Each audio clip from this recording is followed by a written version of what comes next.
Le Zoom Echo. Quel retour en arrière, Axel de Tarlet, quel retour en arrière. Le charbon qu'on croyait dépassé va bientôt devenir la première énergie de la planète devant le pétrole.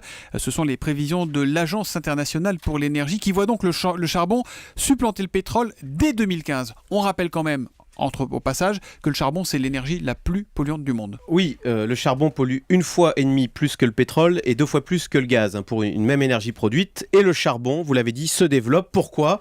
Eh bien parce qu'il a deux grands avantages. Un, il y en a partout, en Chine, en Russie, en Inde, dans tous ces pays. Eh bien, ils ont sous leurs pieds de quoi faire tourner leurs usines. La Chine représente aujourd'hui à elle seule la moitié de la consommation mondiale de charbon. Et ce pays continue d'ouvrir, tenez-vous bien, une centrale à charbon tous les 10 jours.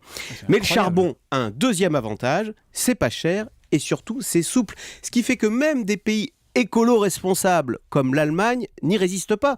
Car quand il n'y a plus de vent en Allemagne pour faire tourner les éoliennes, eh bien que font les Allemands ? Ils font tourner leur centrale à charbon. Et ce n'est pas anecdotique. En Allemagne, 41% de l'électricité vient du charbon. En Pologne, c'est 92%.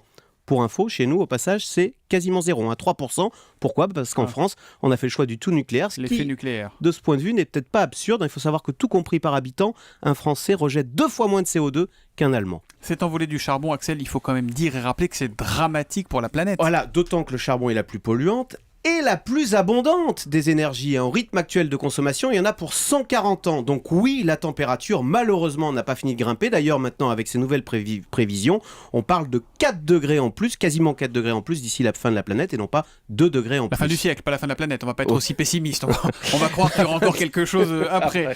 Qu'est-ce qu'on peut faire ? Est-ce qu'il y a une solution, Axel ?